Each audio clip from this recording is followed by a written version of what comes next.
certo no final. Boa noite, povo de Deus. Leva esse microfone aqui para mim, Neto, senão eu quebro ele aqui. Que privilégio imenso, irmãos, estar com vocês aqui, mais uma vez, na nossa amada Igreja Presbiteriana do Guará 2. De manhã já foi um privilégio imenso rever irmãos, amigos tão preciosos, e agora rever a outros, né? Enche o nosso coração de alegria. Louvamos a Deus, irmãos, que tem sustentado nossa igreja aqui no Guará 2, no Distrito Federal, e a IPG2 continua sendo bênção para o seu rebanho, para os que aqui estão, para a obra missionária, para a Igreja de Cristo Jesus e para o mundo inteiro. Eu trago o abraço de Cleuzinha, dos meninos. Nós não pudemos trazê-los nessa ocasião, porque a decisão da vinda para cá foi muito rápida. Nosso presbítero Expedito tinha me comunicado há alguns meses se eu poderia vir nesta data, né, meu presbítero Expedito? E, a princípio, eu não poderia vir porque nós tivemos uma pregação numa conferência nos Estados Unidos no início do mês de julho, e eu achei que aquela seria contada como minhas férias. Mas o Conselho da Unida foi muito generoso, me mandou para a conferência, e as minhas férias só começaram a contar depois da conferência. Mas eu só pude dizer isso depois que a conferência passou. E aí já não dava mais tempo de trazer Cleuzinho e os meninos, mas estão todos bem lá em casa, e muitos morrendo de saudade. A Dani, que é a pequena, sempre fala, papai, eu amo Brasília, manda um abraço para os irmãos de Brasília, então estou entregando o abraço, tá bom, meus irmãos? Nessa noite eu quero convidá-los a abrir comigo a palavra de Deus, lá no Evangelho de Mateus, no capítulo de número 9. Evangelho de Mateus, capítulo de número 9. Para quem esteve de manhã, eu falei com a igreja que reverendo Danilo me telefonou essa semana, a gente bateu um papo, e ele disse que está com a alma cheia de expectativa, cheia de sonho, que a vinda aqui foi muito boa, que ele e Dayana amaram a igreja e se uniram bem à equipe pastoral, ao conselho da igreja, e já citou os nomes de alguns de vocês para mim, que o trataram bem, que o receberam bem, e eu falei assim, são pessoas que eu já sabia que o tratariam bem. Então, ele já saiu daqui sabendo os nomes de alguns de vocês. Isso é muito bom, né? É sinal de que o pastor já está aí amando a igreja. Louvamos a Deus por todos esses anos do pastor Fábio aqui, e agora Deus está mandando o pastor Danilo, e nós acreditamos que a igreja continuará a ser muito abençoada para a honra e glória do nome de Jesus. Eu quero convidar você, então, tendo aberto a Bíblia em Mateus capítulo 9, nós vamos ler do versículo 35 em diante. Eu vou deixar esse telefone aqui no modo avião, para ninguém me mandar mensagem. Modo avião. E nós vamos, de pé, ler a palavra de Deus em Mateus 9, de 35 em diante. Mateus 9, de 35 em diante, assim diz a palavra do Senhor. E percorria Jesus todas as cidades e povoados, ensinando nas sinagogas, pregando o evangelho do reino e curando toda sorte de doenças e enfermidades. Vendo ele as multidões, compadeceu-se delas, porque estavam aflitas e exaustas como ovelhas que não têm pastor. E então dirigiu-se a seus discípulos. A seara, na verdade, é grande, mas os trabalhadores são poucos. Todos comigo, 38. Rogai, pois, ao Senhor da seara que mande trabalhadores para a sua seara. Pai, Neto já orou por nós fomos abençoados pela oração do nosso presbítero, mas, Pai, eu não podia deixar de bater no peito e dizer ao Senhor, ser propício a mim, pecador. Como Neto orou, Deus, ó Pai, aqui não se trata de coisa de homem. Aqui chegamos ao momento que, para nós, na Igreja Reformada, é o clímax do culto, porque todo culto é o que nós oferecemos a Ti. Mas o momento da pregação é o que o Senhor tem a falar conosco. Então, Senhor, tem misericórdia de nós. Não permita que os nossos pecados, as nossas falhas, as nossas iniquidades façam separação entre o Senhor, nosso Deus, e nós. Mas nos lava no sangue do Cordeiro, nos faz mais alvos que a neve. Ó Deus, repreenda toda a obra do inimigo, Senhor, porque nós sabemos que quando a semente é lançada, a Tua palavra diz que o diabo vem e já quer arrebatar a semente do coração de alguns naquele exato momento. Deus, não deixe que isso aconteça nessa noite, em nome de Jesus. Ó Pai, mas que nós sejamos terra fértil, onde a palavra entre e nós multipliquemos a 30, a 60 e a 100 por 1. Te louvamos pela vida desta preciosa igreja, que no próximo mês de agosto completará 46 anos de organização. Muito obrigado, Deus, ó Pai, porque esse IPG2 tem sido uma porta aberta nesses 46 anos, é porque Jesus a escancarou. É porque Ele é o Senhor desta igreja. Ele tem sido glorificado aqui. Ele tem conduzido essa igreja. E eu quero te pedir, Pai, que tudo que a IPG2 faça e continue a fazer, ó Pai, seja para a glória de Jesus. Que o desejo, o sonho de expansão que o Senhor tem colocado na mente e no coração do conselho, seja para exaltar o nome de Jesus, seja para ganhar pecadores para Jesus, seja para ver a transformação da cidade. Ó Pai, que o Senhor nos use como crentes, cada um na sua casa, no seu trabalho, na sua repartição pública, na sua escola, Pai, ou no chamado que o Senhor Deus tem para nós, para que nós sejamos uma bênção. Deus, nós queremos olhar para Jesus nesta noite. E queremos pedir ao Senhor que, no nome do Senhor, que o Senhor venha aquecer o nosso coração, que o Senhor venha tirar todo o marasmo, toda a frieza espiritual da nossa vida, mas que nós sejamos reavivados por Ti mesmo enquanto ouvimos a Tua palavra. Fala o nosso coração, Pai, e abençoa a nossa vida. Nós oramos em nome de Jesus. Amém. A igreja pode sentar-se, irmãos.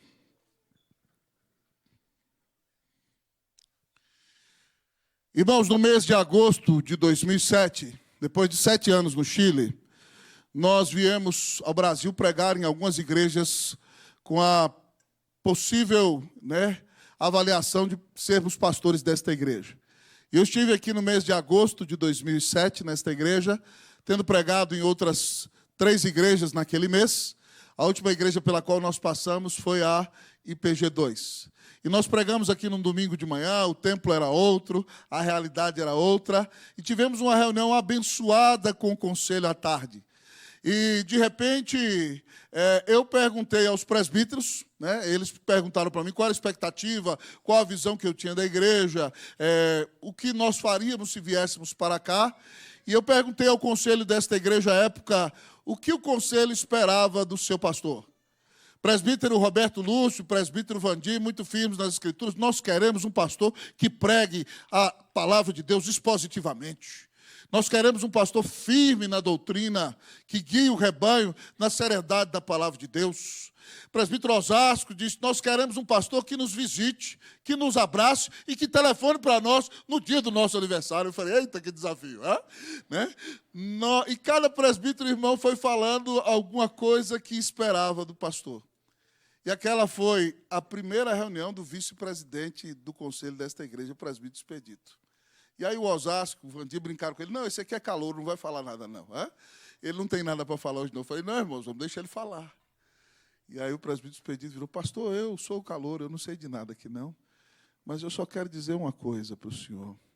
Eu quero um pastor que se pareça com Jesus. Eu falei, irmãos, que murro na boca do estômago. E, puf, foi o mais forte de todos nós. Que Deus me permita ser um pastor que se pareça com Jesus. Esse não deve ser somente o meu anelo, mas se nós estamos aqui e cremos que Jesus Cristo é o Filho de Deus, que Ele morreu na cruz para nos salvar, que Ele nos comprou com o seu sangue e que nós já não nos pertencemos mais a nós mesmos, mas pertencemos a Ele. Então, o nosso desejo deve ser imitar ao Senhor Jesus todos os dias da nossa vida, porque Ele abriu mão de tudo que tinha para realizar a vontade do Pai, para cumprir a missão e para dar a vida na cruz do Calvário e pagar os nossos pecados. E ao olharmos para este texto que lemos nesta noite, irmãos, nós encontramos o Senhor Jesus no final da sua primeira fase do ministério, o ministério na Galileia. E a palavra de Deus nos diz aqui, amados irmãos, como Jesus realizava o ministério nesse texto que lemos. E ao olharmos para Jesus realizando o ministério, eu gostaria de desafiar você a cumprir o chamado de Deus para a sua vida. Porque eu tenho um chamado como pastor, como pregador, os presbíteros da igreja têm um chamado para pastorear o rebanho, junto com os pastores, os diáconos para servir, os missionários para ir além, mas todos nós, como cristãos, somos chamados a pregar o evangelho a toda criatura. Todos nós somos chamados para sermos testemunhas vivas de Cristo Jesus, onde Ele nos colocar. Todos nós somos mordomos dos dons e dos talentos e das bênçãos que Deus confiou em nossas mãos. E todos nós, no nosso dia a dia, seja na nossa casa, no relacionamento com o cônjuge, com os filhos, no trabalho, na família ampliada, na igreja, ou onde Deus nos colocar, todos nós devemos desejar cada dia mais sermos parecidos com Jesus. E ao olharmos para a maneira como Jesus realiza o seu ministério, nós vamos aprender nesta noite como realizar a missão. Como realizar a missão? Como você vai cumprir a missão e o chamado que Deus tem para a sua vida? O chamado que é único, intransferível e pessoal para você. Como realizar a missão? Inicialmente, a palavra de Deus nos diz, mova-se. Como realizar a missão, pastor? Mova-se! Como realizar a missão? Mova-se! A palavra de Deus nos diz, amados irmãos, que percorria Jesus todas as cidades e povoados daquela região norte de Israel. O verbo percorria está no imperfeito, tanto no português como no grego, e dá a ideia de uma ação contínua. Jesus não ficava parado. Jesus não ficava trancado no gabinete pastoral, com arzinho condicionado, esperando os crentes virem a ele. A palavra de Deus diz que ele ia em direção ao povo, e ele percorria, ele ia de cidade em cidade, de aldeia em aldeia. Mas ele não ia meramente, amado irmão, num passeio turístico. Ele ia cumprindo a missão. O nosso texto nos diz que ele ia anunciando a palavra nas sinagogas. Então a sinagoga era o protótipo da igreja cristã naqueles dias. Ele chegava no Shabá, no dia do Senhor, na sinagoga, lhe dava a oportunidade, ele abria a palavra, expunha o texto, apontando para ele mesmo que era o Cristo. Então ele pregava expositivamente a palavra de Deus, mas quando andava no meio do povo, das multidões, ele pregava o evangelho do reino. Ele dizia, arrependei-vos, o reino dos céus está próximo, o rei está chegando. E o rei era ele mesmo. Então ele conclamava a todos a se arrependerem e crerem nele, anunciando o evangelho do reino, mas ele também era usado para curar toda sorte de doença e enfermidade no meio do povo. Ele abriu os olhos dos cegos, ele abriu os ouvidos dos surdos, ele destravou a língua dos mudos, ele levantou os paralíticos, ele ressuscitou mortos, ele restaurou vidas para a honra e glória de Deus Pai e para a honra e glória do seu próprio nome e do seu ministério. Então Jesus, amados irmãos, se move. Ele caminha, ele não fica ensimesmado, ele não olha para o seu próprio umbigo, ele não espera que meramente a multidão venha a ele, mas ele vai em direção à multidão, ele anuncia a palavra na igreja instituída daqueles dias, ele prega o evangelho na praça para o povo que ainda não crê, ele é um instrumento de cura e restauração na vida do povo, ele se move, ele não fica ensimesmado. Num texto paralelo a esse, o texto de Lucas, capítulo 8, versículo 1, o texto diz que anunciava Jesus a palavra de cidade em cidade, ia Jesus de cidade em cidade, de aldeia em aldeia, pregando o evangelho do reino, e os discípulos iam com ele. Então, basicamente, você encontra Jesus fazendo 4 coisas.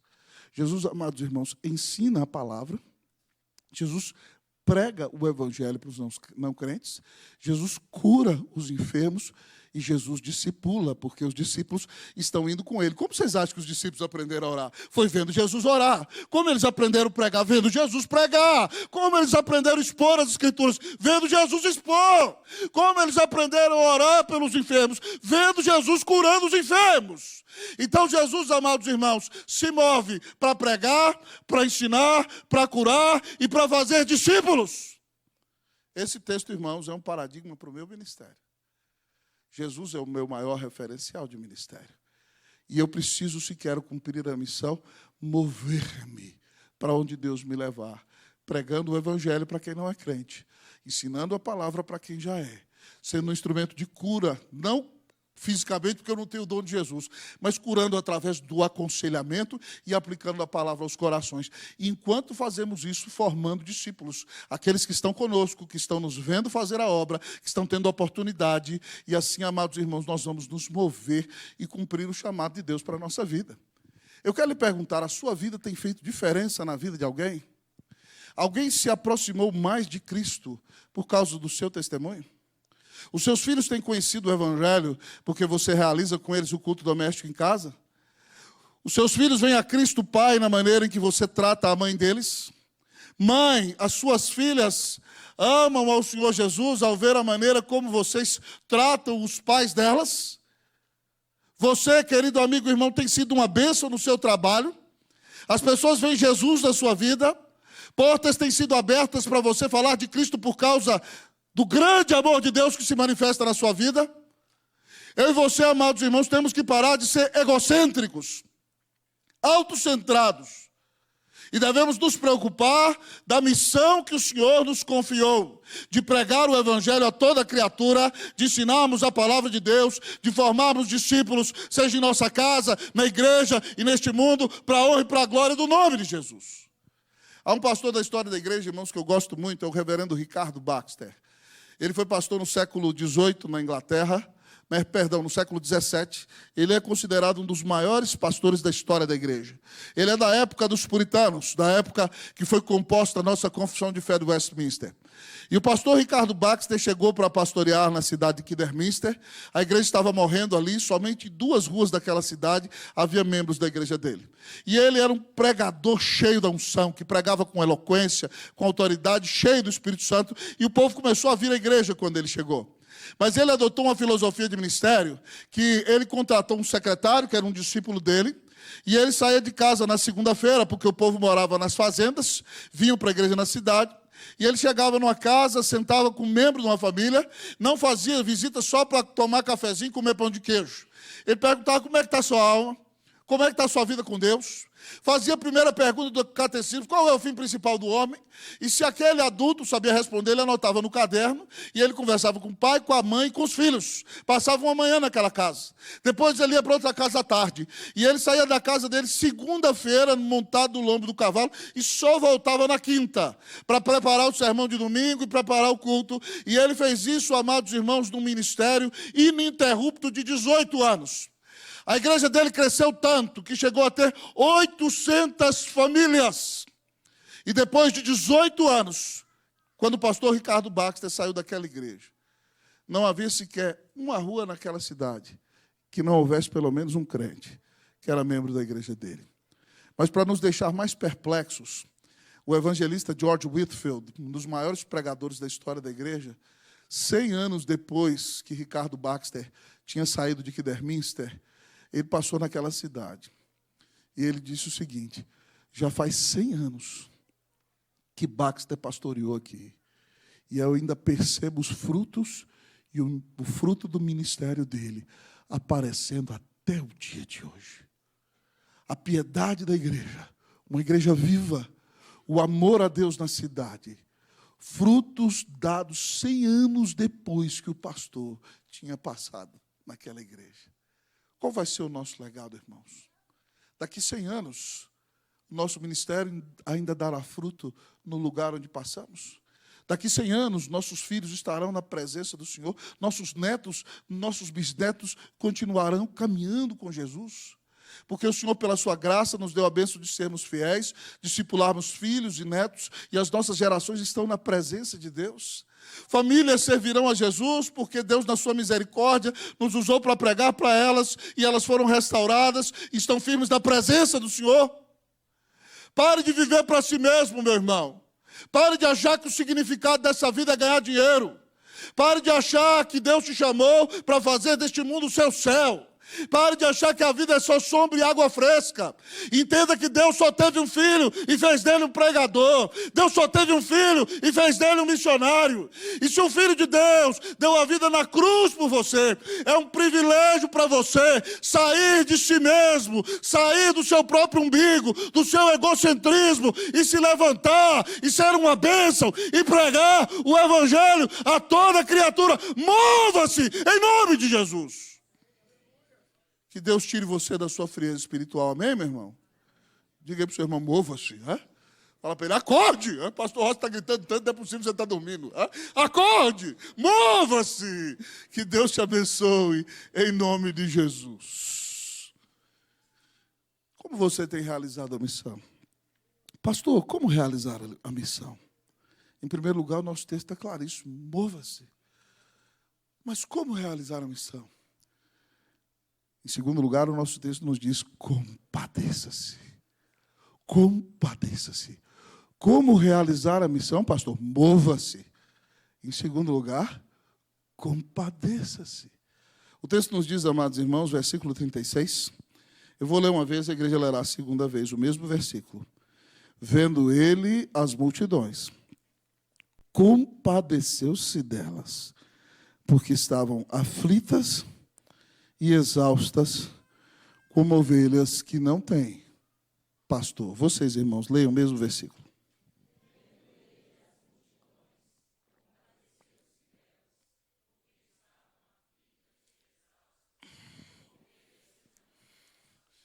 Os religiosos judeus não estavam nem aí com o povo.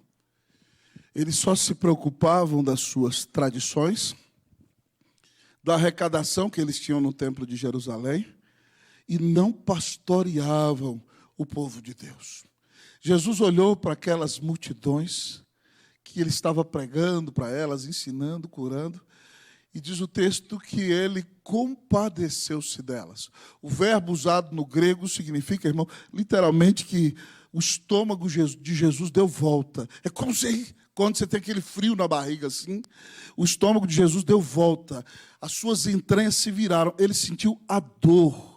De fato, o coração na Bíblia era considerado como se fosse aqui nas entranhas. Então é como se ele tivesse ali levado um murro na boca do estômago e sentido a dor. Ele sentiu o sofrimento do povo. E o texto diz porque eles estavam como ovelhas aflitas, ovelhas angustiadas, ovelhas sobrecarregadas, ovelhas dominadas de ansiedades. Mas diz o texto que elas estavam aflitas e exaustas. A palavra usada para exausta é ovelhas jogadas de lado. Elas estavam desesperadas, não tinha quem cuidava delas. E Jesus olhou para aquelas ovelhas, irmãos, e revelou o que é um coração de pastor.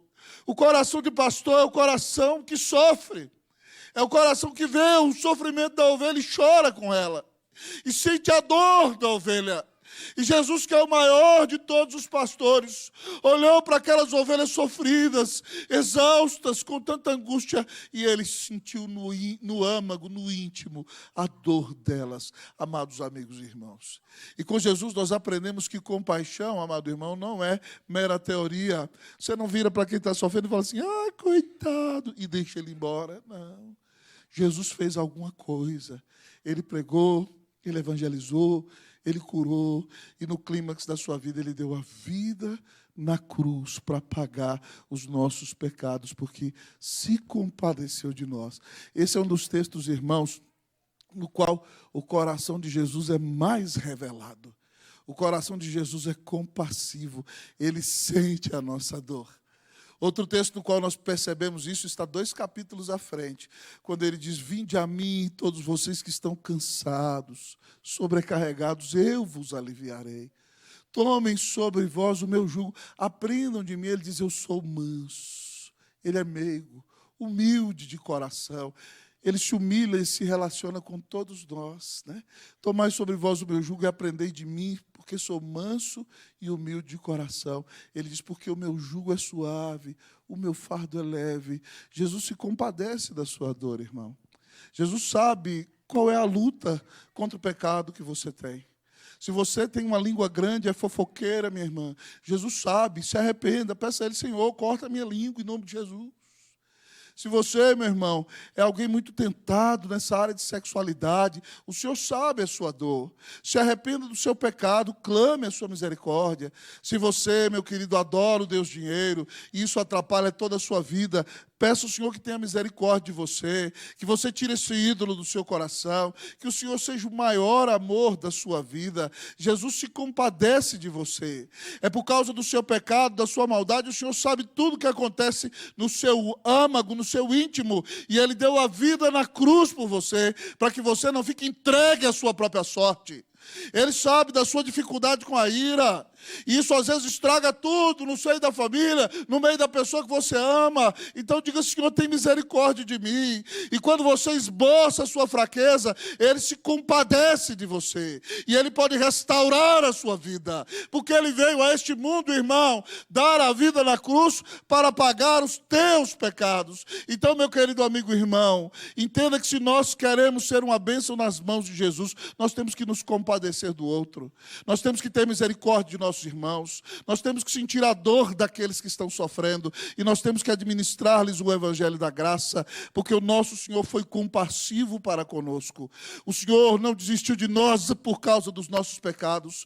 O Senhor caminhou conosco a segunda milha. O Senhor deu a vida na cruz para nos salvar. E se você quer ser uma bênção nas mãos do Senhor, você tem que dizer: Senhor, deixa-me ser menos legalista. Deixa-me, Senhor, que eu não me ache bom.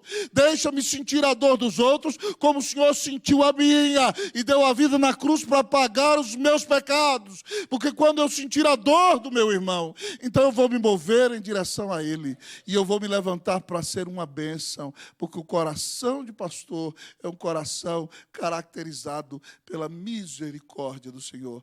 Irmãos, no Antigo Testamento eu gosto muito da vida de Neemias. Neemias é o judeu mais influente do Império Medo-Persa. O Império Medo-Persa é um dos maiores impérios da história da humanidade. Ele governou sobre 127 grandes províncias, desde a Ásia, desde a Índia até a Grécia. Um império gigantesco, poderosíssimo. Neemias é o copeiro do rei Artaxerxes.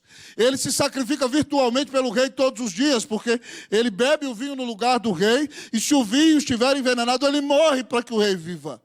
Portanto, ele é amigo íntimo do rei.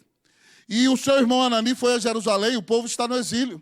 E ele pergunta: Anani, como é que está o povo lá em Jerusalém, na província? Anani fala: Neemias, a coisa está feia. Jerusalém está destruída, suas muralhas queimadas pelo fogo, os muros estão jogados no chão, as portas queimadas pelo fogo, o povo está passando fome em grande miséria. E Neemias podia falar: coitado desse povo, eu estou aqui, estou bem, sou rico. Não. A Bíblia diz que Neemias se assentou, irmãos, e chorou, e jejuou, e orou, rasgou suas vestes, e orou durante alguns meses. A Bíblia mostra a oração dele. Enquanto ele orava, entre 4 a 6 meses, Deus foi movendo o coração dele, para que ele, amados irmãos, se levantasse e saísse da sua comodidade e voltasse para Jerusalém, para edificar as muralhas daquela cidade. No final do capítulo 1, de tanto orar, o coração dele já mudou. E ele disse: Senhor, me dá mercê perante este homem. E disse: nesse tempo eu era copeiro do rei. Quando o rei pergunta para ele no capítulo 2, por que você está triste? Era pecado ficar triste diante dos reis da Pérsia, você podia morrer, porque eles simbolizavam a alegria. E aí a rainha está do lado, e Neemias ora: Deus, Senhor, tem misericórdia de mim, me dá o coração desse homem. E naquele momento, e Neemias fala: como é que eu vou ficar alegre se a cidade dos sepulcros do meu pai está destruída? O rei, o que você quer fazer? Me deixa aí em Jerusalém, rei, para edificar os muros, me dá a madeira, manda soldados, me dá o salvo-conduto da estrada. Ele pede tudo, e o rei: quando você vai voltar? Ele dá o prazo. O rei falou: pode ir. E Neemias volta para Jerusalém, irmãos. E em 88 anos o povo não tinha conseguido edificar o muro de Jerusalém, por causa da oposição dos inimigos. E Neemias, em menos de 2 meses, é usado para edificar aquela grande muralha daquela cidade, para que o reino de Deus voltasse a ser forte, para que o Messias viesse ao mundo para nos salvar por meio do povo judeu. Mas tudo começou com um coração que sentiu a dor do outro, com um coração que se compadeceu. Irmãos, nós temos que ter compaixão, senão nós não fazemos a obra de Deus. Sem coração compassivo, você não pensa no outro, você não se levanta para resgatar o outro, você não é um instrumento de bênção na vida do outro. Eu estava aqui com vocês há alguns anos atrás, vivendo um momento precioso no ministério, nossa igreja cheia, momento maravilhoso. E aí, de repente, aparecem os presbíteros da Unida aqui. E eles vêm me convidar. Eu falo: irmão, vocês estão loucos, eu estou eleito no Guará. Não tenho chance, não, está tudo bem. Meus presbíteros diziam: pastor, o senhor vai jubilar aqui, né? E a gente acredita, né, irmão? Só que quem manda é Jesus, não é o pastor nem os presbíteros. E aí os irmãos vieram e falaram: pastor, nossa igreja é uma igreja histórica, mais de 60 igrejas descendem dela, e ela está morrendo no centro de São Paulo. E nós acreditamos que Deus está chamando o senhor para a revitalização da nossa igreja. Eu falei: vou não, irmãos. Pode chamar outro. Mas eu fiquei 3 noites sem dormir, irmãos. O Espírito Santo me deixou dormir.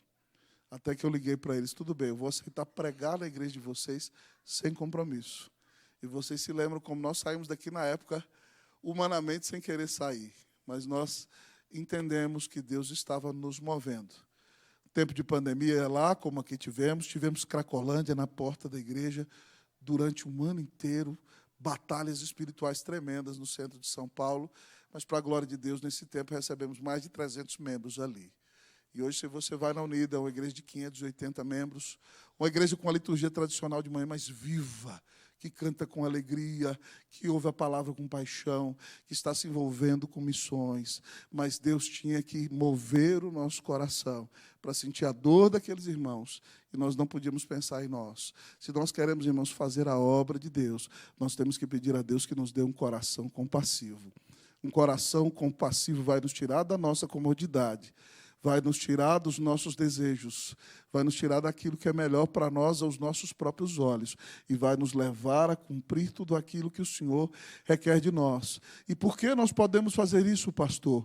Porque Jesus, lá na glória, olhou para a nossa miséria, para a nossa pobreza, para a nossa sujeira, para a nossa rebelião, para o nosso pecado. E Ele desceu da glória e se fez um de nós, e morreu na nossa cruz, foi cravado em nosso lugar, ressuscitou para que nós não fôssemos jogados no inferno. Ele deu a vida na cruz por nós. Irmão, Ele teve compaixão de mim. E porque Ele teve compaixão de mim, eu tenho a vida eterna e posso viver para servi-lo durante todos os dias da minha vida. Se Jesus teve compaixão de mim, quem sou eu para não ter compaixão dos meus irmãos? Quem sou eu para não sentir a dor daquele que sofre ao meu lado? Que Deus tenha misericórdia de nós, irmãos. Que Deus nos livre de sermos ensimesmados. Amém, meus irmãos? Que nós tenhamos um coração compassivo, porque o Senhor se compadeceu de nós e deu a vida por nós. Nós podemos nos compadecer daqueles que sofrem e podemos nos levantar para ser uma bênção no lugar onde Deus nos plantou. Que Deus te dê um coração compassivo, amém, meu irmão?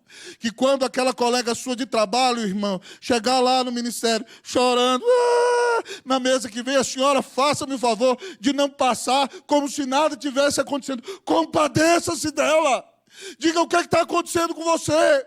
O que eu posso fazer pela sua vida? Meu querido amigo, irmão, quando você vê aquele colega seu deprimido, compadeça-se dele. Talvez você seja o último fio de esperança que aquela pessoa tem. Eu me lembro, irmãos, quando eu morava em Santiago, num dia nós tínhamos elevadores ímpares e pares. Eu era do lado ímpar. E um dia eu chego em casa, amados irmãos, os carabineiros de tiro estão na garagem do primeiro nível, o meu estava no segundo. Quando eu olho da minha janela, uma mulher estatelada, espatifada, tinha pulado do andar de cima do meu. E eu não a via porque ela subia no outro elevador. Mas eu falei assim, Deus, onde é que eu errei? Eu estou morando nesse prédio, essa mulher em cima do meu apartamento pulou daqui, Deus. Como é que eu não preguei o evangelho para ela, Senhor? Ela estava aqui do meu lado. Eu tenho o evangelho que pode mudar a vida dela. Ela pulou daqui, Senhor. Não me deixa perder a oportunidade de pregar o evangelho para ninguém, Senhor. Meu irmão, tem tanta gente que só pode ouvir do evangelho por meio de você, e você está preocupado de tanta besteira e não fala de Jesus para ninguém. Que Deus tenha misericórdia da sua vida, amém, meu irmão? Entenda que os seus colegas de trabalho, os seus funcionários na sua casa, os seus colegas de universidade, são pessoas que Deus colocou perto de você, para que você se compadeça delas. E para que você se levante para pregar o evangelho, para fazer o bem para essas pessoas e para ser uma bênção na vida delas, em nome de Jesus, porque o Senhor se compadeceu de você. Que Deus nos dê um coração quebrantado e humilde como o coração de Jesus. Que Deus nos dê um coração compassivo. E assim nós vamos realizar a missão para a honra e glória do nome de Jesus. Amém. Como você tem realizado a missão? Sua vida é uma bênção das mãos de Cristo Jesus? Como realizar a missão, pastor? Mova-se. Compadeça-se. Mas em terceiro lugar, o nosso texto nos diz, mobilize. Como realizar a missão? Mobilize. Jesus, irmãos, está pregando, evangelizando, ensinando, curando, discipulando, sentindo a dor da multidão. E os discípulos estão ali no meio da agitação com ele e falam, pessoal, ei, presta atenção, espera aí. O que vocês estão vendo aí? Eles, um povo infinito, Senhor. Trabalho complicado, provavelmente eles falaram assim. E aí Jesus então diz aqui, irmãos, vendo ele as multidões, né? Ele diz no 37, então se dirigiu aos seus discípulos. Está vendo esse pessoal aí? Esse pessoal é uma grande plantação. Olha o tamanho da colheita. Eu mesmo não estou dando abasto. Vocês juntos não estão conseguindo fazer a obra. Que colheita grande de almas Deus deu para nós. A seara é grande. Nós somos poucos, somos só 13 aqui. Ele mostra para os discípulos a grande necessidade que existe diante dos olhos deles. Ele está mobilizando, a seara é grande, os trabalhadores são poucos. Ele está mostrando que alguma coisa tem que ser feita para que haja mais trabalhadores, mas que o trabalho no reino de Deus nunca acaba. E aqueles homens têm que entregar a sua vida para fazer a obra de Jesus. Irmãos, nós temos que ser um instrumento de mobilização. Pessoas que andam conosco, amados irmãos, têm que se apaixonar por Jesus. Tem que se despertar para fazer a obra. Tem que se levantar para pregar o evangelho. Tem que ser um instrumento nas mãos do Senhor. Nós temos sido instrumento para mobilizar alguém, meu irmão. Nossos filhos têm aprendido a amar Jesus porque nós amamos Jesus. Nossos netos estão firmes na igreja porque nós trouxemos e oramos por eles. Nossos vizinhos estão seguindo a Cristo por causa do nosso testemunho. Nós estamos discipulando alguém, meus irmãos. A nossa vida, irmãos, tem que ser uma vida de mobilização. Irmãos, quando nós chegamos no Chile, há muitos anos os jovens chilenos não aceitavam o chamado ao ministério pastoral. O presbitério criou uma comissão ali de vocações pastorais, ministeriais. E nós andávamos de norte a sul do Chile pregando em conferências, clamando a Deus para despertar novos pastores. No ano, amados irmãos, de 2004, nós fizemos um retiro chamado Vidas com Propósito, para todos os jovens do Chile, 300 jovens. E o objetivo era despertar vocações naquele retiro. E naquele retiro, para a glória de Deus, irmãos, depois de uma mensagem impactante, num sábado à noite, Deus chamou 8 moços para o ministério. Os 8 se tornaram pastores. Infelizmente, 2 ficaram no caminho, mas ainda há 6 pastores fiéis. Mas Deus despertou missionários ali, porque a igreja se moveu e se levantou, pedindo a Deus para despertar homens e mulheres, para que fosse uma bênção nas mãos do Senhor Jesus. Quando nós pastoreávamos aqui no Guará 2, eu orava, Senhor, levanta homens aqui. Permita-nos ser bênção na vida de homens. E qual não é a minha alegria? E ver um presbítero como Carlitos aí pregando no mundo inteiro. Um diácono como Gustavo. Gustavo me falou assim, pastor, vendo o senhor pregar hoje, eu vi que eu aprendi com o senhor. Eu falei, glória a Deus, Gustavo. A gente só tem condição de ensinar coisa errada. Se uma coisa foi boa, foi por causa da graça de Deus. Que bênção, irmãos, poder preparar pastores aqui. Reverendo Jeff, reverendo Davi Wallace, reverendo Luciano, pastorzão, segundo o coração de Deus. Não é só gente boa. Que bênção, irmãos, poder ser instrumento para que pessoas se levantem para ser uma bênção. E nós não somos melhor do que nenhum de vocês. Deus pode usar você. Deus usou, meu irmão, a minha avó no interior de Minas, quando eu tinha 8 anos, para me dar uma Bíblia, para orar comigo, para me levar para Jesus, para me levar para as reuniões da SAF, para me discipular, para me ensinar a amar meu Salvador. Avô, Deus pode usar você. Vovó, Deus pode usar você. Você pode ser um instrumento para preparar pessoas que vão ser bênção na próxima geração. Então, pare de achar que a vida é só sombra e água fresca. Entenda que se você chegou numa certa idade e tem certa experiência de vida, Deus quer que você prepare novos discípulos, novas pessoas para que o reino avance, para que a igreja cresça e para que nós sejamos instrumento de transformação para a honra e glória do nome de Jesus. Amém! Pastor, como realizar a missão? Como você tem realizado a missão? O exemplo de Jesus é claro. Mova-se, compadeça-se, mobilize. Mas, em último lugar, o que o texto diz? Como realizar a missão? Me fala aí o último ponto, por favor. Me ajuda aí, vamos lá. Vocês são bons de homilética, de hermenêutica, você sabe interpretar a Bíblia. Como realizar a missão? Com fé, irmão. Vamos lá. Como realizar a missão? Ore! Jesus diz aos discípulos, último versículo. Vamos lá? Todos juntos comigo? Rogai, pois, ao Senhor da seara, que mande trabalhadores para a sua seara. Louvado seja Deus, a seara tem um Senhor. O Senhor não sou eu, nem é você. O Senhor é Jesus. E o Senhor diz que nós podemos orar a Ele. Rogai, pois, ao Senhor da seara. Ele domina a seara. Ele sabe para onde manda os obreiros. Ele sabe como ele conduz a igreja. Ele sabe como ele abençoa o seu povo. Se nós queremos uma bênção para nós, para a nossa família, para a nossa igreja, para a nossa cidade, para o nosso país, nós temos que rogar ao Senhor da seara. Rogai ao Senhor da seara. Senhor, envia trabalhadores. O Senhor precisa de mais gente. A necessidade é grande demais. Então, Jesus nos ensina, irmãos, que nós vamos resolver nossos problemas de maneira espiritual. Preste atenção comigo. Batalhas espirituais são vencidas com armas espirituais. Se você olha para a igreja primitiva, você vê que a igreja primitiva ora muito. Pastor, com quem a igreja primitiva aprendeu a orar muito? Eles passaram 3 anos com Jesus. Eles veem Jesus na hora do seu batismo, quando João o batiza. A palavra de Deus diz que os céus se abrem, o Espírito desceu em forma corpórea de pomba, ele está orando, diz Lucas, e ouve-se a voz do Pai: este é o meu Filho amado, no qual eu me comprazo. No frenesi, na correria do ministério, depois que pregava e curava o povo, a multidão queria consumir Jesus, ele se afastava para alguns lugares e orava no secreto. Quando ele foi chamar os seus discípulos, algo muito importante para a história da igreja, ainda que fosse Deus, a palavra de Deus diz que ele sobe a um alto monte, em Lucas 6, e ele ora a noite inteira. Ele mostra que a escolha de discípulos, de pastores, de presbíteros, não pode ser feita só porque eu fui com a cara da pessoa. É uma decisão espiritual. Eu preciso orar, eu preciso da direção de Deus. A palavra de Deus nos diz que quando Jesus está prestes a morrer, ali no jardim da oração, no Getsemani, ele sente o peso da ira de Deus.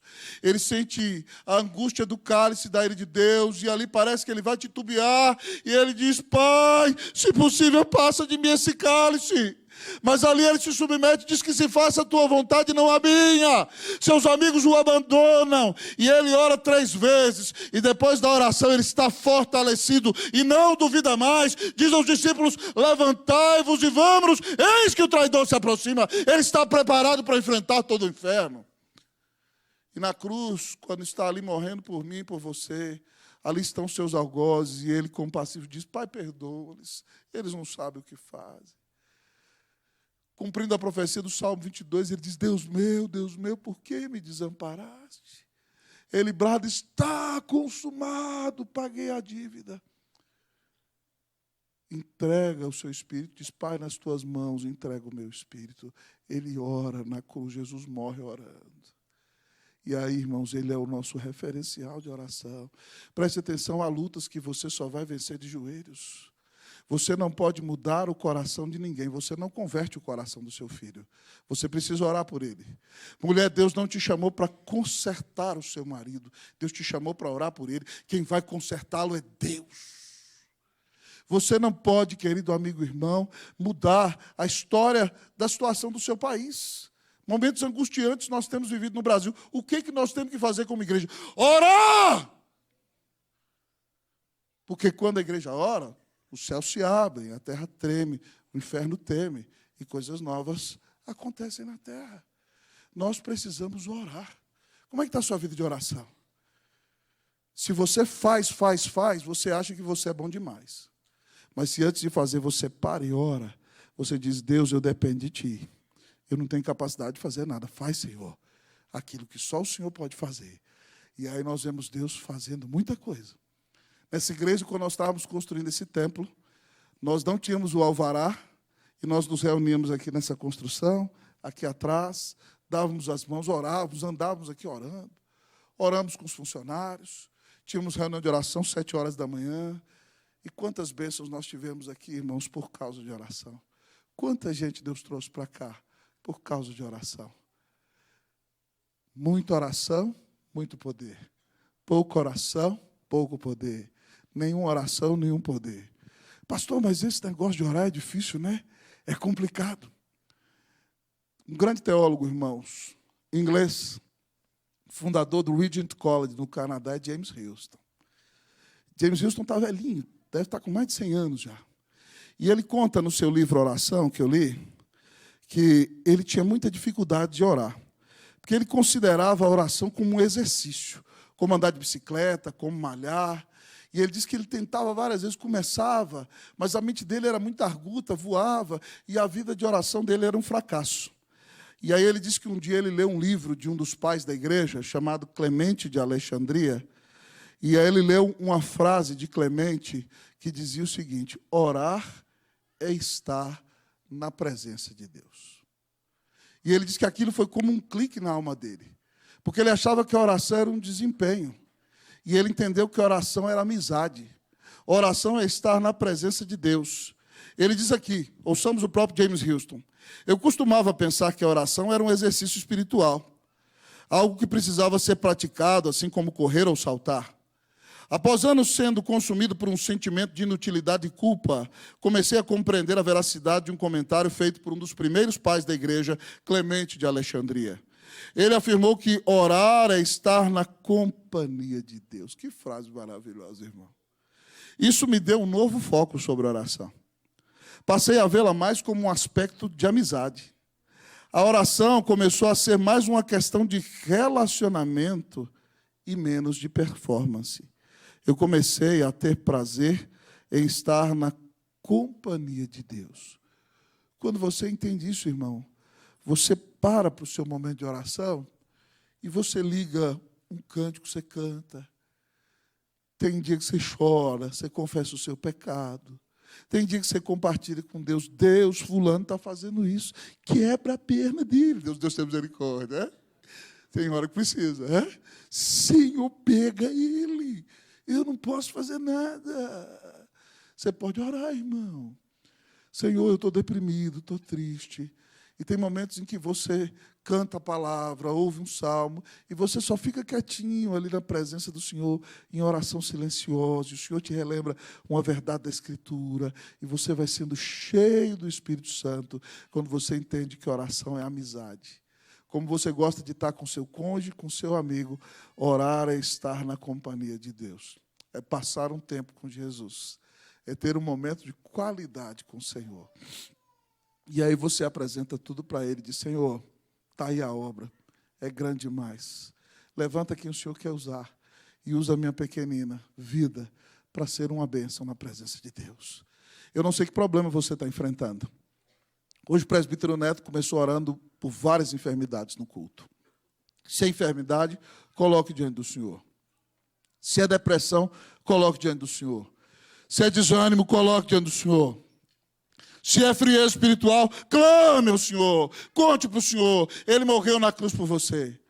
Se é, querido amigo e irmão, escassez financeira, Senhor, tem misericórdia de mim, me socorre.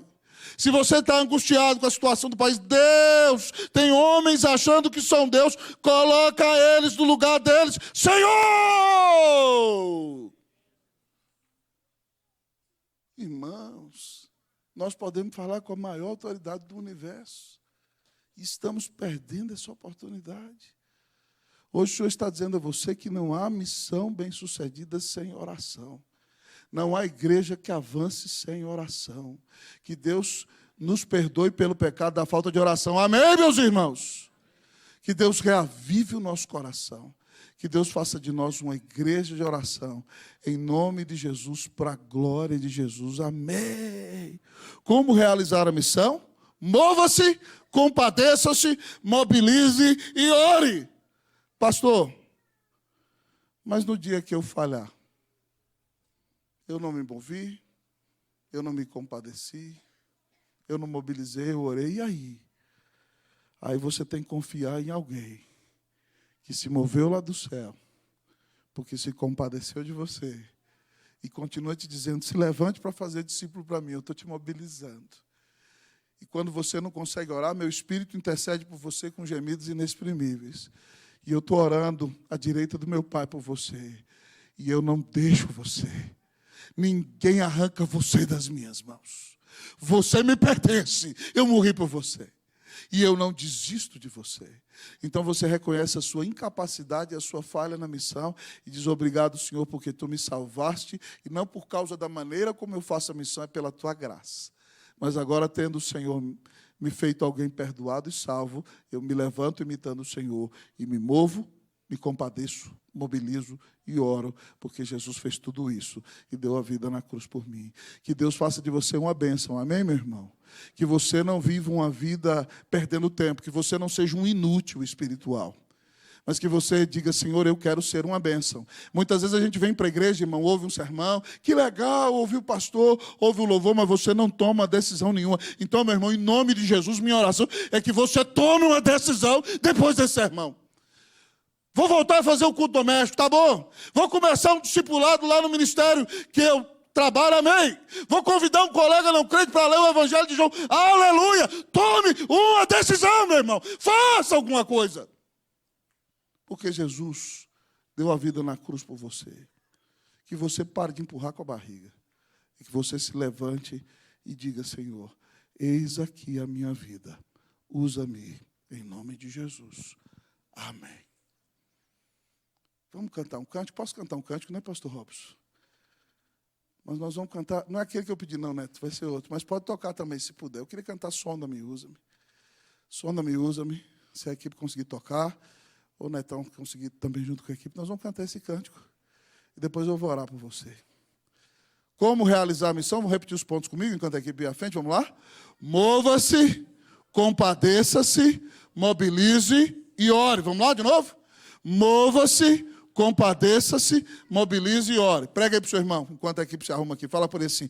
Mova-se, compadeça-se, mobilize e ore. Que Deus te use. Que Ele faça de você uma bênção nas mãos de Jesus. Em nome de Jesus. Amém.